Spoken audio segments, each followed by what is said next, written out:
Não existe na história do cinema brasileiro um consenso quanto ao seu início oficial. Sabe-se que antes mesmo de haver uma produção local, o advento do filme chegou ao país em 1986, para grande entretenimento de uma elite curiosa pelas novidades surgidas sobretudo na Europa. Com um omniógrafo, foram realizadas algumas exibições numa sala da Rua do Ouvidor, no Rio de Janeiro, amplamente comentadas pela imprensa. A partir das primeiras semanas de 1897, aparelhos denominados animatógrafo, cineógrafo, vidamotógrafo, biógrafo, vitascópio ou mesmo cinematógrafo são apresentados em Petrópolis e logo em seguida em São Paulo e outras cidades importantes. Os prestidigitadores acrescentam o cinema aos seus números e torna-se frequente a presença das fitinhas curtas nos programas dos teatros de variedades e dos cafés-concertos. A nova invenção é manipulada por artistas ambulantes, em geral estrangeiros, dotados de algum conhecimento mecânico. A primeira sala fixa foi instalada em 1897 e chamou-se Salão de Novidades. O principal dono do empreendimento era Pascoal Segreto. A historiografia convencionou atribuir ao irmão de Pascoal, Afonso Segreto, o título de inaugurador da produção cinematográfica no país, ao fazer belas tomadas do Rio de Janeiro na entrada da Baía de Guanabara, em 1898, a bordo de um paquete francês batizado Brasil, quando retornava da França trazendo equipamentos fotográficos e cinematográficos para comercializar no mercado que parecia se expandir no país.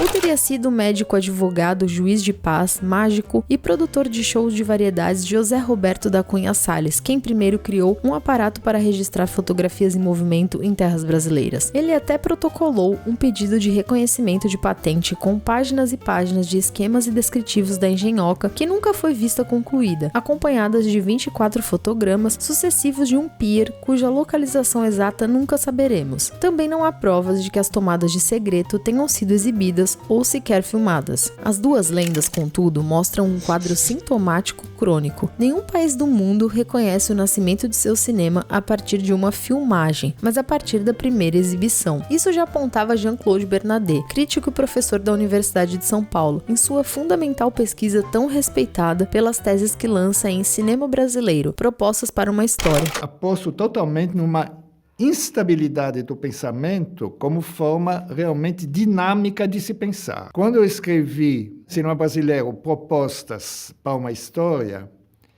são apenas propostas para uma história.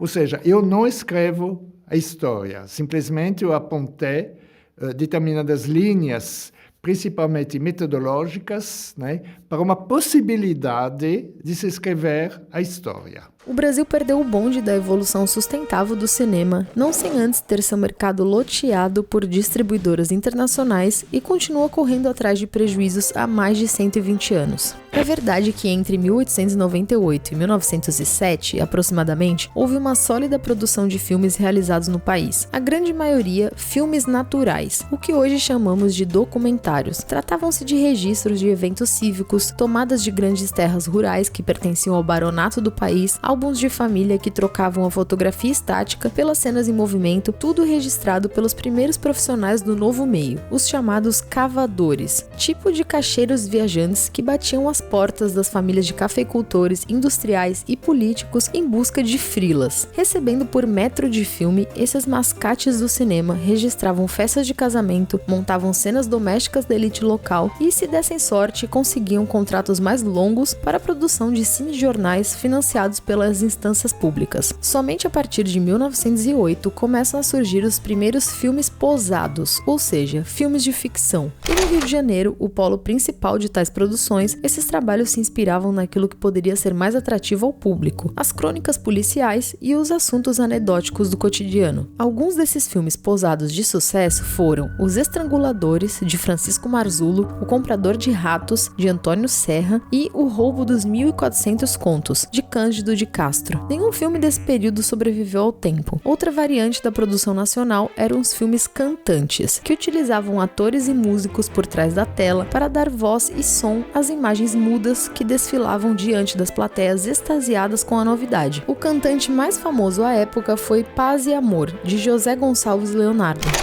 Na década de 1910, o cinema começa a se espraiar para fora da capital federal e, curiosamente, deste tempo, ainda temos alguns filmes sobreviventes. É o caso de Os Óculos do Vovô, do português Francisco Santos, produzido em Pelotas, Rio Grande do Sul. A trama do filme é pouco mais que uma anedota de salão e lembra muito as velhas comédias francesas da virada do século XIX. No entanto, seu valor histórico é inestimável e nos serve para traçar o início de um período rico em temas, estéticas e tentativas de consolidação de uma cultura fílmica nacional. Começavam naquela década os ciclos regionais.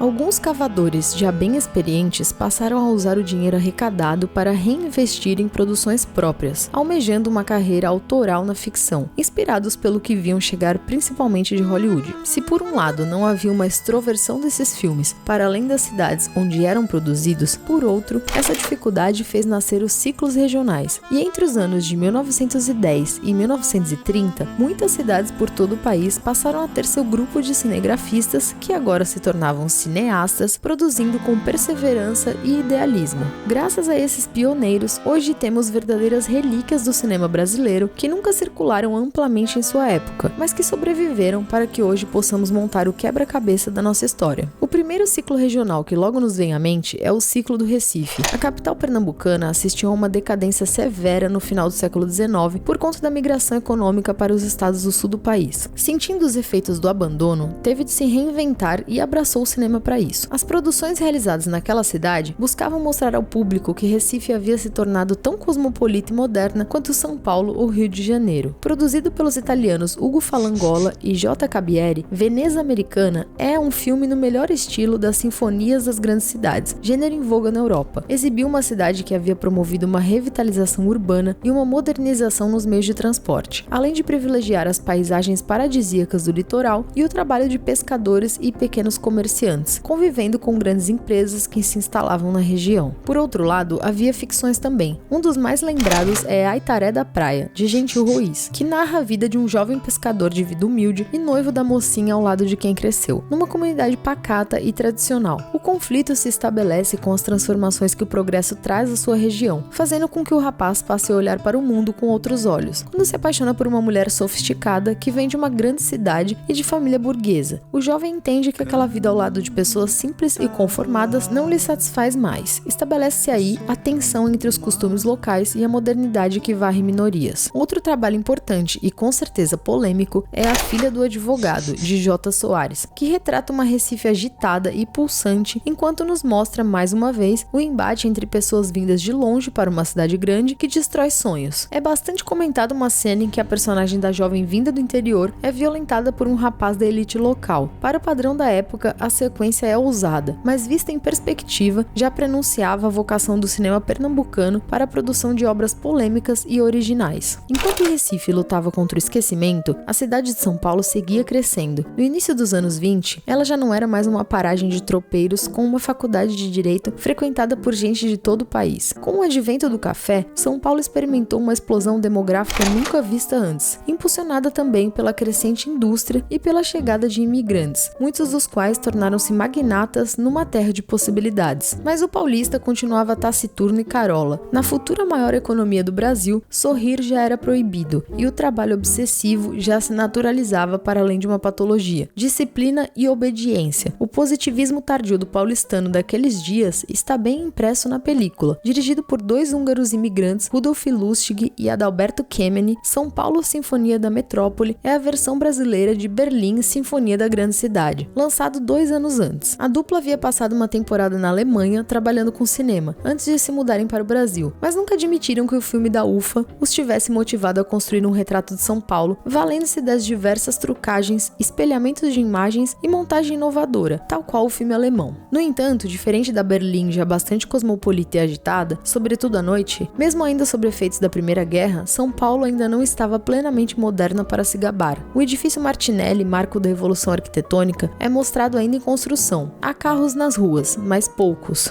Os transeuntes parecem ainda circular por ruelas de uma cidade interiorana e os planos gerais mostram mais a linearidade de bairros antigos que a verticalidade de uma real metrópole e seus prédios imponentes. A vida noturna não existe em São Paulo. Quando o dia acaba, o filme nos avisa que é a hora em que o paulistano deve se recolher e recompor suas forças para o trabalho do dia seguinte. Restou aos diretores voltarem boa parte da fita para o registro de cientistas do Instituto Butantan, símbolo do progresso científico no país, e para a penitenciária estadual, onde os enfermos morais, como são chamados os presos, seguem uma rígida disciplina que consiste em fazer exercícios físicos, aprender trabalhos manuais nas oficinas do presídio e cuidar da horta e do pomar no quintal dos pavilhões. Outros tempos. Na ficção, a implacável São Paulo também figura com a mesma frieza com que trata seus filhos e enteados. Nascido em Sorocaba, interior do estado, José Medina foi um dos primeiros cavadores do ciclo do cinema paulista. Com seu sócio, o italiano Gilberto Rossi, produzia cinejornais para a presidência da província de São Paulo, o que lhe permitiu investir na criação de uma produtora de filmes autorais. Entre 1919 e 29, dirigiu 6 filmes de ficção. Infelizmente, devido a um incêndio nos depósitos da empresa, somente 2 sobreviveram. O primeiro, O Exemplo Regenerador, é também um exemplo de obstinação.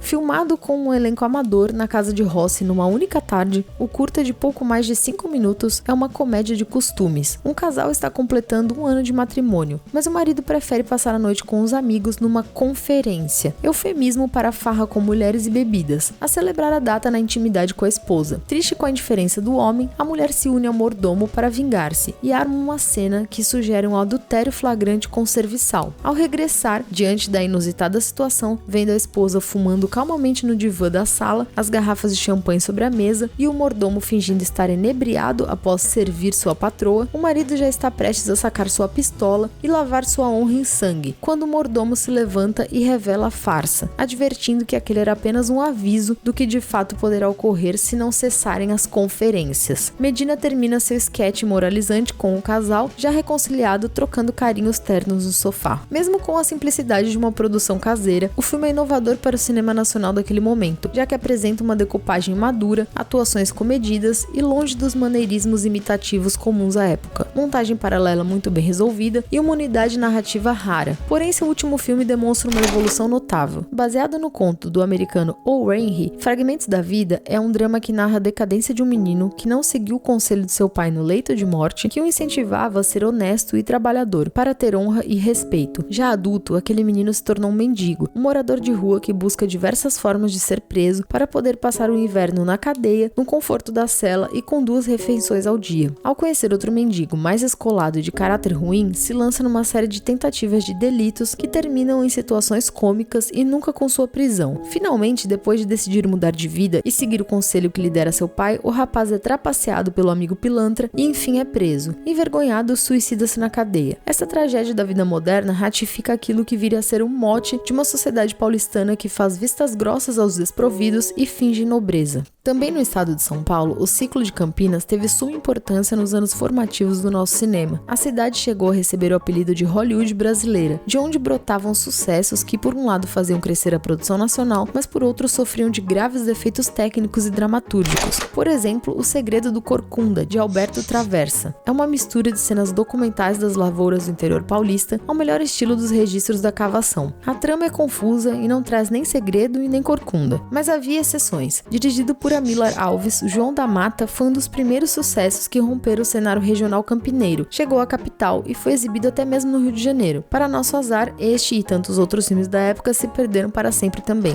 Outro ciclo impossível de se ignorar nasceu em Cataguases, Minas Gerais, onde viveu Humberto Mauro, nascido no seio de uma família relativamente bem estabelecida. Sua mãe era uma musicista virtuosa e o jovem Mauro almejava uma carreira na engenharia. No entanto, seduzido pela fotografia, logo estava dando seus primeiros passos com uma câmera cinematográfica. Com o mesmo empirismo que fez José Medina compreender a gramática emotiva do cinema de entretenimento, Mauro realizou alguns dos mais belos filmes de sua época, como Tesouro Perdido, Brasa Dormida e Sangue Mineiro. Descoberto por Ademar Gonzaga, empresário do ramo cinematográfico, no início dos anos 30, Humberto Mauro foi convidado a ir ao Rio de Janeiro para filmar na Cinédia, primeiro grande estúdio brasileiro. O fim dos ciclos regionais coincide com a chegada do som ao ao cinema. Se antes era mais fácil produzir um filme com uma câmera leve e prática, que podia ser rapidamente transportada de lá para cá, de uma interna para uma externa, os equipamentos e a técnica necessários para a realização de um filme falado eram imensos, caros e pouco intuitivos. Os quase amadores que se exercitavam na arte do filme mudo foram varridos pela necessidade de uma formação mais sólida na operação das novidades. Neste ponto, largou na frente outro pioneiro, Luiz de Barros, que já produzia filmes desde a década de 10, majoritariamente inspirado nos clássicos literários como A Viuvinha e O Birajara. O diretor teve a oportunidade de fazer um tour pela Europa em finais dos anos 20 e conhecer as novas tecnologias de sonorização, adaptando-as à realidade do Brasil e realizando aquele que é o nosso primeiro filme sonorizado, Acabaram-se os Otários, uma comédia que antecipou em mais de 20 anos um estilo que seria consagrado por Amácio Mazzaropi. Barros continuaria no ramo pelas décadas seguintes, consolidando sua carreira principalmente nos filmes musicais de carnaval.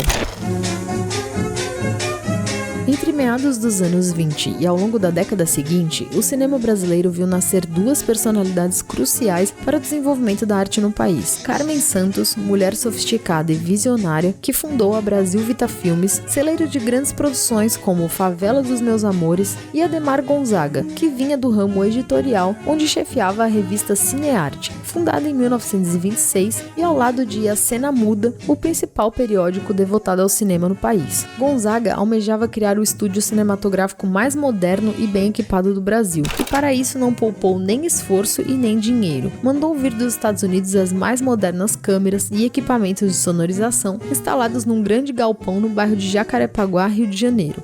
Nascia a Cinédia, pensada para ser o palco de grandes produções dramáticas e históricas, diferente de tudo o que se havia produzido até então. Na Cinédia, Humberto Mauro realizou vários clássicos como Ganga Bruta e O Descobrimento do Brasil, uma superprodução de época que levaria o diretor a assumir um importante papel no cinema de propaganda do Estado Novo. Por seu olhar plástico e tino para criar belos enquadramentos e tramas densas e sofisticadas, Mauro passou à história como aquele que transformou o cinema brasileiro numa arte séria e com valores estéticos admiráveis. Não à toa, foi considerado o pai espiritual dos jovens que integrariam o cinema novo décadas depois. Mauro é o fundador do estilo cinematográfico brasileiro. É o grande precursor do cinema novo e tem uma importância cultural à altura de um Villa-Lobos, de um Guimarães Rosa ou de um Portinari. A ida de Humberto Mauro ao Rio de Janeiro para trabalhar com Gonzaga marcou o fim dos ciclos regionais. Nos anos 1930, a Cinédia se tornaria o principal polo catalisador de talentos advindos do rádio e do teatro. Mas para Gonzaga logo ficou claro que somente as produções portentosas não lhe renderiam a bilheteria necessária para justificar o investimento. O público brasileiro ainda preferia os dramas e as aventuras estrangeiras. Por isso, o empresário teve de ceder ao cinema popularesco, iniciando a produção de obras com muita comédia de costumes e músicas carnavalescas. Vieram a lume filmes como Samba da Vida, Tererê Não Resolve e Maridinho de Luxo. Também é desse período o clássico Alô, Alô, Carnaval, dirigido pelo próprio Gonzaga, que revelou ninguém menos que Carmen Miranda para as telas. De noite embalamos teu sono. Em meio a tantos esforços no sentido de fazer o nosso cinema algo consistente e popular, em 1931 surgiu um corpo estranho naquele organismo em formação. Trata-se de Limite, um experimento com áreas de vanguarda europeia empreendido pelo jovem Mário Peixoto, oriundo da elite tradicional carioca, que reuniu esforços próprios para filmar o drama de 3 personagens abandonados num barco à deriva. Antes que o barco afunde, Peixoto nos mostra as memórias de cada um deles, repletas de dores e frustrações. Limite é um filme difícil e icônico em nossa cinematografia. Décadas depois, o cineasta Cacá Diegues afirmaria que se caso o cinema tivesse conseguido conciliar o filme mudo como arte e o filme sonoro como entretenimento, Limite seria uma obra muito mais reconhecida do que se tornou, já que Mário Peixoto não conseguiu distribuir comercialmente seu trabalho e nunca mais rodou outro filme, embora tenha iniciado junto com Carmen Santos um segundo trabalho em 1932, Onde a Terra Acaba, que nunca se concluiu por diferenças entre a produtora e o diretor. Santos finalizaria esse filme anos anos depois, com outros profissionais e outra história, bem diversa da que Peixoto havia escrito originalmente. Quanto ao limite, o filme quase se perdeu para sempre, e só foi redescoberto nos anos 60, quando muitos já acreditavam que ele sequer havia existido um dia, e hoje é considerado o filme mais importante do cinema brasileiro. No mesmo ano de 1931, Cléudia Verberena, até onde constam as pesquisas, a primeira diretora do cinema brasileiro, fundou, ao lado do marido César Milani, a produtora Épica Filme, cuja primeira empreitada foi a trama policial O Mistério do Dominó Preto, com cobertura intensa da revista Cinearte, que publicava regularmente imagens e notas sobre a produção. Ambientado no carnaval paulistano, o enredo traz um estudante de medicina que reencontra uma antiga paixão vestindo uma fantasia de dominó preto, ocasião na qual lhe conta ter sido envenenada pelo amante. Após sua morte na casa do estudante, ele passa a procurar maneiras de encontrar o verdadeiro assassino e de se livrar da condenação por um crime que não cometeu. Cláudio Verberena, que também atua na obra, encarna uma femme fatale transgressora e ousada, que recusa os códigos morais, justamente por se relacionar com vários homens, sem sinal de culpa ou arrependimento, emulando a aura de suas referências declaradas, como a atriz Greta Garbo e o universo de erotismo criado pelo diretor austríaco Erich von Stroheim. Atualmente não existe nenhuma cópia do filme e ele é considerado perdido.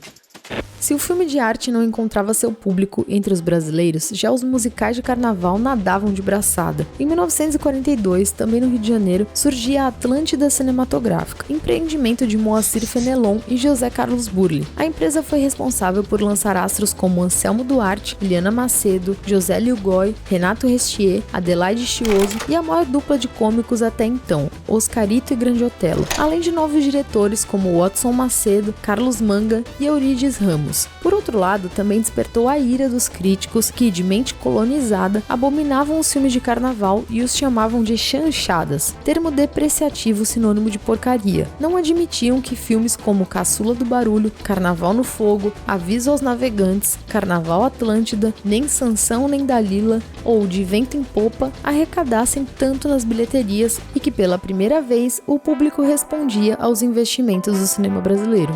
Na linha dos musicais melodramáticos, a cantora, atriz e diretora Gilda de Abreu, também ao lado de seu parceiro, o ídolo da música Vicente Celestino, foi responsável por um dos maiores sucessos de bilheteria no cinema brasileiro até hoje, O Ébrio. Estima-se que tenha sido visto por 8 milhões de pessoas apenas nos anos 40. O longa teve ao todo 530 cópias exibidas no Brasil inteiro, época em que as maiores produções estrangeiras alcançavam no máximo 20, além de superar em bilheteria o clássico Farrapo Humano de Billy Wilder, lançado no mesmo período e que abordava temáticas análogas, como decadência moral e alcoolismo. Mas e São Paulo? Na terra das oportunidades, pouco se produziu entre os anos 30 e 50, senão cinejornais e documentários institucionais. No entanto, após a Segunda Guerra Mundial, a capital paulista viu crescer os investimentos nas artes em geral, amparadas pelo mecenato das elites do café e da crescente indústria. Surgiram museus, galerias, editoras, festivais artísticos e, claro, o cinema. Em 48, entusiasmados pelo curso de cinema ministrado pelo carioca radicado na Europa, Alberto Cavalcanti, o magnata Francisco Matarazzo Sobrinho e seu sócio Franco Zampari, que já haviam investido com sucesso no teatro brasileiro de comédia, decidiram que o país merecia mais do que frívolas comédias recheadas de marchinhas carnavalescas e criaram a Companhia Cinematográfica Vera Cruz, um enorme complexo de estúdios, escritórios, moradias e espaço técnico localizado em São Bernardo do Campo. A partir da contratação de Cavalcanti, a Vera Cruz recebeu os equipamentos mais modernos vindos da Europa e muitos técnicos de respeito, que se encontravam desempregados em seus países após o fim da guerra. Ambicionando um cinema de qualidade, a Vera Cruz investiu também em seu plantel de astros e estrelas, contratados a peso de ouro: Eliane Lage, Alberto Huskel, Marisa Prado, Tônia Carreiro e ainda trouxeram Anselmo Duarte diretamente da Atlântida, quando o rapaz já se tornara o maior galã de então. O grande problema da Vera Cruz estava em sua falta de identidade com a cultura brasileira. Filmes como Caiçara, Terra é Sempre Terra, Ângela, Veneno ou Apassionata eram produções vistosas, elaboradas, cujos temas tentavam dialogar com o gosto popular, mas não passavam de filmes arrastados e com um ranço de dramaturgia europeia. Para mitigar o velho problema das bilheterias, o estúdio passou a investir em produções cujos motes se afinavam melhor ao gosto mediano. São desses períodos Tico Tico no Fubá e O Cangaceiro. O primeiro pouco impressionou a plateia, mesmo tratando da vida de um dos mais populares compositores brasileiros, o Zequinha de Abreu. O segundo rapidamente se tornou um dos maiores sucessos do cinema brasileiro daquele momento, representando o Brasil em Cannes e arrecadando uma soma inédita. Infelizmente, àquela altura, Vera Cruz já se encontrava em dificuldades e precisou negociar pouco antes os lucros da empresa com a Columbia Pictures, responsável pela distribuição. Na prática, a empresa de Matarazzo e Zampari não viu um centavo do lucro. Nem mesmo a chegada de Mazzaropi e suas comédias muito populares e lucrativas foram o suficiente para salvá-la da falência, que aconteceu em 54. Outros estúdios paulistas padeceram da mesma incomunicabilidade com o público, como a cinematográfica Maristela e a Multifilmes. De volta ao Rio de Janeiro, até mesmo o ciclo das chanchadas começava a dar sinais de esgotamento, sobretudo pelos temas repetitivos e pela chegada da TV, que roubou muito da mão de obra da Atlântida e da atenção do público. Além disso, a partir da segunda metade dos anos 50, aos críticos que odiavam o cinema popular, somaram-se alguns jovens ansiosos por revolucionarem a produção de filmes no Brasil e usarem a arte do cinema para fins sociais engajados. Com a derrocada da política de estúdios e a chegada ao país de filmes oriundos do neorrealismo italiano e da Nouvelle Vague francesa, gradualmente o filme brasileiro também começou a mudar. O cinema social europeu do pós-guerra era contaminado de críticas à miséria que aquele continente experimentou ao final dos conflitos. O público não queria mais assistir a alegorias alienantes, queriam se ver representados na tela. As câmeras passaram a ir para as ruas, a mostrar a dor dos populares desempregados, dos velhos sem perspectivas e dos jovens sem projetos de futuro. Essa influência chegou rapidamente ao Brasil, e já em 55 surge Rio 40 Graus, dirigido por um paulista, Nelson Pereira dos Santos, que havia aprendido muito como assistente na Atlântida, mas decidiu realizar de maneira independente um trabalho que primava pela verdade. Ao invés de idealizar a favela, o negro e a miséria carioca, Nelson escancarou verdades incomodativas com sua câmera. Não à toa, foi momentaneamente censurado, mas não desistiu, e em 57 deu continuidade ao seu projeto de cinema social realmente brasileiro com Rio Zona Norte. Estava plantada a primeira semente do que floresceria como o cinema novo. É verdade que mesmo antes houve alguns esforços críticos ainda no contexto do cinema popular. Amém um Bicheiro era um drama realista sobre a contravenção no Rio de Janeiro. Já Tudo Azul valia-se do pretexto musical para criticar a indústria fonográfica e como ela massacrava os aspirantes e ídolos do rádio. No entanto, o verniz estético ainda parecia muito mais preocupado com a forma e menos com o conteúdo. Neste ponto, o dístico de Nelson Pereira dos Santos se destacou por abolir a luz artificial, o tripé da câmera e as papas na língua. Filmes crus para uma realidade crua. Enquanto isso, em São Paulo, dos escombros da Vera Cruz, surgiam jovens mais interessados num cinema universalista, que assimilasse a arte do filme europeu para fins existencialistas e estetizados. É o caso de Estranho Encontro, de Walter Hugo Cury, Ravina, de Rubem Biafora e Moral em Concordata, de Fernando de Barros. Paralelamente, Anselmo Duarte, que nunca escondeu o desejo de transcender a imagem de galã e se tornar um cineasta de respeito, realizou, em Absolutamente Certo, um brilhante canto do cisne das comédias popularescas, que chegava a zombar do ambiente da televisão, introduzia o rock and roll na lista dos números musicais e investia na ação frenética de perseguições e pancadarias. Enquanto todas essas mudanças de paradigmas aconteciam no sul do país, na Bahia começava a surgir um grupo de jovens intelectuais que orbitavam em torno da recém-inaugurada UFBA. Frequentadores de cineclubes e entusiastas do cinema político soviético e das novas correntes experimentais também se queixavam da falta de identidade nacional no cinema brasileiro e pensavam o filme como um instrumento de revolução social. O próximo passo seria colocar a mão na massa e fazer eles mesmos os filmes com a estética da qual sentiam falta. Roberto Pires, com pouco mais de 20 anos, foi o primeiro a dar o passo. Realizou um tríptico que até hoje figura como o marco inaugurador do cinema novo baiano: Redenção, A Grande Feira e Tocaia no Asfalto. Quem frequentava a mesma turma era Glauber Rocha, jovem inquieto, que já publicava críticas em jornais locais desde os 14 anos de idade e fazia as vezes de produtor e articulador da cena cinematográfica local. Após uma investida experimental com o curta Pátio, em que apresentava a atriz, sua esposa e futura estrela nacional Helena Inês, Glauber partiu para o longa-metragem, realizando Barra Vento, drama passado numa comunidade de pescadores que se depara com as grandes transformações da sociedade moderna e com a exploração dos donos dos meios de produção.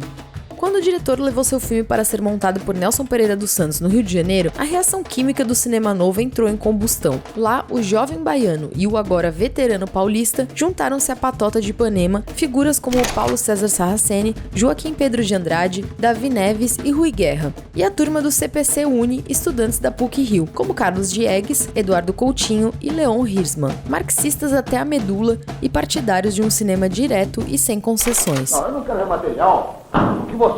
Acabou. Você não vai me enrolar, porque não é o fato de eu não ser comunista que você vai me achar burro. A primeira fase do cinema novo compreende um universo plural em que filmes como Os Cafajestes, O Pagador de Promessas, dirigido por Anselmo Duarte, que trouxe para o Brasil a Palma de Ouro, e 5 vezes Favela, filme de episódios, todos produzidos em 62, são muito diferentes entre si, mas eram vistos pela crítica como inauguradores de um cinema realmente brasileiro e afinado com a cultura nacional. Porém, logo após o golpe civil-militar de 64, o grupo radicado no Rio fechou suas portas aos cineastas paulistas e mais, a qualquer cineasta que não se mostrasse afinado à proposta de um cinema revolucionário. Liderados por Glauber Rocha, a turma do cinema novo acirrou sua proposta estética e discursiva. Surgiram filmes mais radicais, como Vidas Secas, Deus e o Diabo na Terra do Sol, Os Fuzis, O Desafio e Terra em Transe, por exemplo. Helena Solberg, única diretora a circular neste grupo, por questões geracionais, de classe e circunstanciais, conviveu com grandes nomes do cinema novo. Casada com filhos e suas atividades profissionais interrompidas, a certa altura Helena entrou em uma crise pessoal e passou a questionar seu papel de mulher, mãe e esposa. Como parte dessa busca interna e tendo em perspectiva uma revisão da sua formação católica burguesa, ela gravou conversas que teve com 70 mulheres de 19 a 27 anos, ao longo do ano de 64. O resultado desse processo seria seu primeiro filme, o curta-metragem A Entrevista. Considerado um marco fundante do cinema brasileiro moderno de autoria feminina, o curta, que contou com fotografia de Mário Carneiro e a montagem de Rogério Sganzella, abraça os 3 traços do cinema moderno levantados por Ismael Xavier: a convergência entre política de autores, baixo orçamento e renovação da linguagem. Somados a isso, observa-se uma carga poderosa de questões feministas e uma ruptura em relação ao modelo dominante do discurso do filme. Era a segunda fase de um movimento que, se por um lado não encontrava interlocução junto à massa de espectadores, por outro, era saudado pela crítica e colocava o Brasil no mapa dos grandes festivais internacionais. O movimento encontrou seu principal algoz em 13 de dezembro de 68, com o ato institucional número 5, o AI-5, um golpe dentro do golpe, que fechava o Congresso, suspendia garantias civis, institucionalizava a censura e a tortura e proibia manifestações contrárias ao regime vigente. Paradoxalmente, é quando nasce a Embrafilme, uma empresa de economia mista, administrada pela ditadura, mas presidida por um profissional do meio cinematográfico. No caso da época da sua criação, o Roberto Farias, que pretendia regular o mercado cinematográfico nacional e divulgar os nossos filmes no exterior. Foi preciso uma adaptação à nova realidade. Naquele momento surgiram obras mais herméticas, com um discurso que visava driblar a censura por meio de ideias cifradas. Também surgiram produções mais elaboradas, coloridas e que pretendiam mostrar ao mundo que o cinema brasileiro também era capaz de grandes produções. São desse período O Dragão da Maldade contra o Santo Guerreiro, Macunaíma, Os Herdeiros e Brasil Ano 2000, todos altamente politizados, mas curiosamente urdidos nas barbas da ditadura. Longe da patrulha do Estado e dos cinema novistas, em São Paulo, a inventividade se movia de forma mais livre. Walter Hugo Cury era o Bergman ou o Antonioni brasileiro, segundo detratores, mas desde Noite Vazia, O Corpo Ardente e As Amorosas se consolidava como um dos melhores profissionais do ramo. Luiz Sérgio Persson empreendeu um exame detalhado de uma cidade cruel e destruidora de egos com seu São Paulo Sociedade Anônima e atacou o autoritarismo em O Caso dos Irmãos Naves. E o catarinense Rogério Sganzella implodiu o terceiro mundo com O Bandido da Luz Vermelha e A Mulher de Todos. Junto com Júlio Bressani e com Helena Inês, com quem acabara de se casar, Sganzella deu o pontapé inicial para o que foi chamado por décadas de cinema marginal, rótulo odiado pelos profissionais que fizeram parte dessa escola. Hoje costuma se referir ao movimento, que não era bem um movimento organizado como o Cinema Novo, de pós-cinema novo. Seja como for, das produtoras independentes localizadas nas proximidades da Rodoviária Municipal de São Paulo, a Boca do Lixo, surgiram diretores como Júlio Calasso, Oswaldo Candeias, Jean Garré, Aníbal Massaini Neto, Carlos Reichenbach, Davi Cardoso, Alfredo Sternheim e outros. Para lá também foram se refugiar alguns profissionais independentes, entre os quais o mais importante foi José Mojica Marins, o Zé do Caixão, autodidata e inaugurador do gênero terror no cinema nacional, quando filmou A Meia-Noite Levarei Sua Alma e Esta Noite Encarnarei no Seu Cadáver. Sempre que vivemos tempos de profunda repressão ideológica, o Estado encontra algumas torneiras por onde escoar a dor do inconsciente coletivo de forma controlada e adestrada. Por isso, desde meados dos anos 60, o cinema brasileiro começava a investir num erotismo feminino que ia se tornando cada vez mais ostensivo quanto mais a ditadura reprimia o pensamento livre e a liberdade de expressão. Quando entramos na década de 70, período em que o governo Médici mais prendeu, espancou e matou os ditos inimigos da Revolução, o nosso cinema, curiosamente, se tornava mais permissivo e lascivo. Tanto no Rio de Janeiro quanto em São Paulo, filmes como Os Paqueras, Memórias de um Gigolô, Toda Nudez Será Castigada, As Deusas, A Superfêmea, Como Consolar Viúvas, A Dama do Lotação, Histórias que Nossas Babás Não Contavam e Mulher Objeto investiam no erotismo com mais ou menos rigor, ora para realçar o drama dos personagens, ora para atiçar a sanha reprimida de uma plateia machista, majoritariamente masculina, afeita a piadas de duplo sentido e muitos corpos femininos à mostra. Na esteira dessa nova fase do cinema nacional, uma obra se destacou, Dona Flor e Seus Dois Maridos, baseada no clássico de Jorge Amado, dirigido por um jovem Bruno Barreto e produzido por seu pai, Luiz Carlos Barreto, veterano do cinema novo. Com a nudez de Sônia Braga e as interpretações versáteis de José Wilker e Mauro Mendonça, o filme se tornou a maior bilheteria nacional por quase 3 décadas. Em sua estreia desbancou Tubarão, de Spielberg, que vinha reinando absoluto nos cinemas do país. Outro fenômeno inconteste daquela época foi Os Sete Gatinhos, de Neville de Almeida, a partir da cruel e sarcástica obra de Nelson Rodrigues.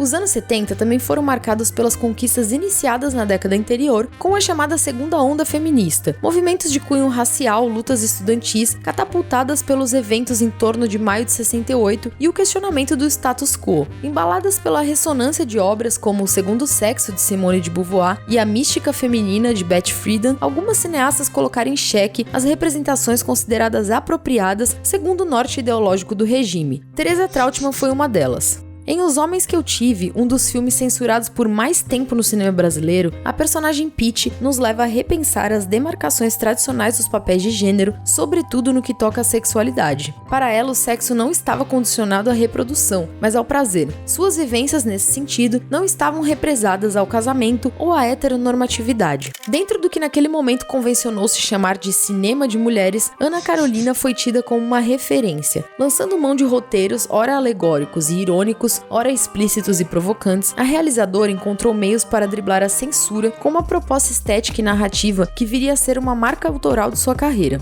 Em Mar de Rosas, dentro de um Fusca, na estrada que liga São Paulo ao Rio, Sérgio e Felicidade discutem, enquanto a filha do casal, Betinha, no banco de trás, presencia tudo com impaciência e indiferença. Felicidade é vivida pela atriz Norma Bengel, recém-chegada da Europa, encarando um papel que ajudou a desconstruir, em certa medida, a imagem de sex symbol atribuída a ela nas décadas anteriores. A trama inicia com a personagem colocando em jogo antigas mágoas, contestando seu papel de santa esposa. Dentro desse cotidiano sufocante e banal, a existência acomodada de uma família desestruturada é colocada em xeque. Todos parecem incapazes de questionar, exceto por Betinha, que é de fato a única a empreender ações assertivas de combate e inconformidade. Ana Carolina revela suas intenções com essa obra, que veio marcar de maneira singular não só sua filmografia, mas a história do nosso cinema com transgressão, enfrentamento e, acima de tudo, resistência. A diretora afirmou: Mar de Rosas procura desmontar esse lado sonso do Brasil que está entranhado em todos nós. Simplesmente coloquei pra fora o horror que nossa realidade me inspira. Se eu conseguisse pequenas produções para fazer pequenos filmes com a paixão e o vigor que eu sei que eu tenho, esse seria o meu caminho. Com a chegada da década de 80 e diante da inevitável abertura política, aquele cinema idealista e heróico da Boca passou a ser substituído por uma onda de filmes realmente pornográficos. O sexo explícito varreu as comédias e dramas eróticos porque o público já não se contentava com insinuações. Agora, os espectadores queriam ver o ato em closes ginecológicos, do começo ao fim. Para piorar a situação, a Embrafilme, que sempre privilegiou o cinema carioca, começava a ruir e suas políticas já não davam sustento a uma cinematografia constante. Isso não quer dizer que durante aquela década o cinema brasileiro tenha desmoronado por completo. Era o momento do auge dos filmes infantis produzidos pelos Trapalhões, que abriam espaço para outras figuras caras às crianças, como Xuxa, Fofão e Sérgio Malandro. Por outro lado, a juventude carioca se via representada nas produções que tentavam idealizar a geração que havia crescido na repressão e começava a se libertar, como no caso de Sábado Alucinante, Menino do Rio, Bete Balanço, trabalhos em que reinavam as músicas disco, os amores voláteis e muita maconha. Foi também nesse período que a primeira mulher negra dirigiu e lançou um longa-metragem em circuito comercial no Brasil. Com Amor Maldito, Adélia Sampaio inaugurou a temática lésbica em nosso cinema, contando a história real de amor entre duas mulheres que, pela falta de aceitação, resulta no suicídio de uma delas, enquanto a outra é acusada de sua morte. Baseado em um fato verídico, a Embrafilme recusou apoiá-lo, alegando que, abre aspas, jamais financiaria tal aberração. Devido a essa falta de apoio estatal, a produção se deu através de parcerias e de um esquema de cooperação entre as 10 pessoas presentes no set. Roteirizado por José Louzeiro, repórter policial por mais de 20 anos, a partir do acesso que ele teve aos autos do processo, de onde foram retiradas muitas falas e situações. Amor Maldito levanta questionamentos, até aquele momento raramente vistos, em torno da sexualidade, objetificação do corpo feminino, identidade e binarismo de gênero. Em São Paulo, ainda prevalecia a crítica existencial e social diante da metrópole ingrata. Nos anos 80 surgiram novos diretores como André Klotzel, de A Marvada Carne, Sérgio Toledo, com Vera, e Guilherme de Almeida Prado, de A Dama do Cine Xangai, enquanto veteranos continuavam seus trabalhos. Caso do João Batista de Andrade, com O Homem que Virou Suco, Carlos Reichenbach, com Anjos do Arrabalde, e Walter Hugo Cury com Eu. Mas o cinema brasileiro estava irremediavelmente condenado e o golpe de misericórdia foi dado pelo presidente Fernando Collor de Mello no primeiro dia do seu mandato, quando fechou a Embrafilme e extinguiu o Ministério da Cultura. Entre 90 e 92, pouco mais de 3 filmes foram produzidos no país, o que representou uma crise que afetou até mesmo os festivais tradicionais brasileiros. Para se ter uma noção, o Festival de Gramado precisou incluir a participação de filmes estrangeiros em sua mostra competitiva para não deixar de existir naquele período. Com o fim da traumática era Collor e a gradual recuperação de setores da economia afetados pelos confiscos daquele governo, a produção cinematográfica brasileira voltou a ter atenção devida do Estado. Lentamente começaram a surgir editais de fomento, leis de incentivo e linhas de crédito. Nesse contexto, dezenas de cineastas das várias gerações se apressaram para terminarem obras que estavam paradas desde o fim da Embrafilme, sem perspectiva de conclusão. Assim, a gente pode delimitar essa retomada em algumas etapas. A primeira fase, ou pré-retomada, acontece entre os anos de 93 e 95. Nesses anos, gradualmente chegaram aos cinemas alguns filmes dirigidos tanto por veteranos quanto por novatos, que haviam se iniciado na arte ao longo dos anos 80. São filmes como A Terceira Margem do Rio, de Nelson Pereira dos Santos, a partir de contos de Guimarães Rosa, La Marca, de Sérgio Rezende, Louco por Cinema, de André Luiz de Oliveira, Veja Esta Canção, de Cacá Diegues, Gene Papo, de Monique Gardenberg e As Feras, de Walter Hugo Cury. O que todos os filmes tinham em comum era uma certa pluralidade de temas e uma irregularidade estética e dramatúrgica. São filmes que conservam muito da estética oitentista, talvez por serem obras que permaneceram na gaveta por tempo suficiente para que o olhar do espectador mudasse na última década do milênio. Ainda em 95 surgem obras que marcam de fato a retomada do cinema, com produções mais ousadas, rostos conhecidos pelo espectador médio, consumidor de produtos televisivos, e uma dramaturgia que se fazia mais palatável aos novos tempos. Os marcos principais foram Carlota Joaquina, Princesa do Brasil, de Carla Camurati, cuja bilheteria provou a possibilidade de um cinema brasileiro sustentável, O Quatrilho, de Fábio Barreto, que deu ao país a primeira indicação ao Oscar de melhor filme internacional desde O Pagador de Promessas, e Baile Perfumado, de Lírio Ferreira e Paulo Caldas, produção pernambucana que ressuscitou o ciclo do Recife depois de muitas décadas. Correndo por fora, mas provando que o cinema brasileiro havia reconquistado certa estabilidade, havia ainda as grandes produções épicas como Bocage, O Triunfo do Amor, do veterano Djalma Limonge Batista, e Guerra de Canudos, de Sérgio Rezende. Mas o grande salto da retomada acontece no fim da década de 90 e início dos anos 2000, com Central do Brasil, de Walter Salles, Eu, Tu, Eles, de Andrusha Waddington, A Maré Amarelo Manga, de Cláudio Assis, Bicho de Sete Cabeças, de Laís Bodansky e principalmente Cidade de Deus, de Fernando Meirelles e Kátia Lund, que apresentou ao público uma estética moderna e experimental, ao mesmo tempo que tratava de temas sociais com a complexidade psicológica de seus personagens. A partir da virada do século, outro gênero que inundou os cinemas, novamente se provando economicamente viável, foi a comédia. A Globo Filmes investiu de forma pesada na transposição de seus astros e estrelas tão conhecidos na TV para tramas que iam da comédia de costumes ao completo nonsense, e novamente ficou provado que o espectador nacional tende a responder bem ao produto de mero entretenimento.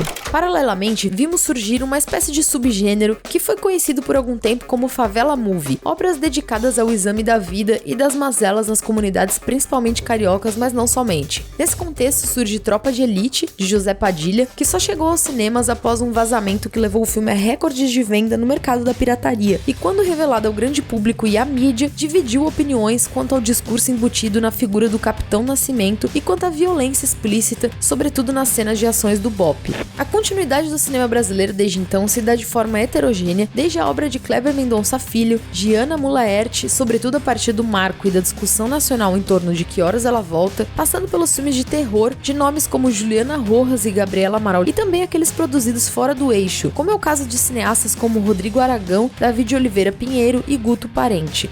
Também temos visto cada vez mais a descentralização da produção cinematográfica por meio de obras como Branco Sai, Preto Fica, de Adirley Queiroz, realizada em Brasília, A Primeira Morte de Joana, da gaúcha Cristiane Oliveira, Café com Canela, de Glenda Nicásio e Ari Rosa, Marte 1, de Gabriel Martins, da produtora mineira Filmes de Plástico, e Noites Alienígenas, de Sérgio Carvalho, primeira produção acreana a ganhar as telas nacionais e internacionais, acumulando prêmios e abrindo portas a um elenco de novos talentos. Entre 2019 e 2022, o cinema brasileiro esteve em vias de novamente minguar, negligenciado pela necropolítica bolsonarista. Muitos projetos permaneceram parados, a exemplo do que houve com o fim da Embrafilme. Hoje é possível vislumbrar uma continuidade para esse arremedo de indústria que é o nosso cinema, que ainda carece de políticas de distribuição e exibição. Soma-se a todos os desafios já abordados, discussões entre o governo e o Congresso Nacional em torno da regulamentação do streaming no Brasil, com aspectos que dizem respeito à tributação, cota de conteúdo nacional, direitos autorais e acessibilidade. Algumas propostas sugerem que a Agência Nacional do Cinema, a Ancine, seja responsável pela regulação, enquanto outras defendem a criação de um novo marco legal. Além disso, uma das maiores questões do nosso tempo é a busca pelo equilíbrio entre inovação e responsabilidade, com o uso de inteligência artificial no cinema, que levantam debates quanto à criação de personagens e atores digitais, direitos autorais, deepfakes e manipulação de imagens, privacidade e consentimento, automatização de processos criativos, que inevitavelmente vão gerar impacto nas relações de trabalho de todo o setor. Se você chegou até aqui depois desse passadão pelo cinema brasileiro, parabéns mesmo! Você acabou de encarar quase 1 hora de conteúdo denso, crítico e apaixonado. Se você quer continuar nessa jornada, eu te convido a conhecer melhor o meu trabalho, onde eu aprofundo ainda mais essas perguntas sobre história, políticas públicas, mercado e, claro, o lugar das mulheres nesse cenário, sempre com um olhar crítico e pé na prática. E principalmente vem conhecer o Clube das Diretoras, a maior comunidade de estudos sobre mulher no cinema, networking e transformação profissional para quem atua com audiovisual no Brasil. É o espaço para trocar, crescer, tirar projetos do papel e principalmente não caminhar sozinha. É só clicar no link aqui da descrição ou no primeiro comentário fixado e continuar essa conversa comigo. Obrigada pela companhia até aqui e a gente se vê no próximo filme.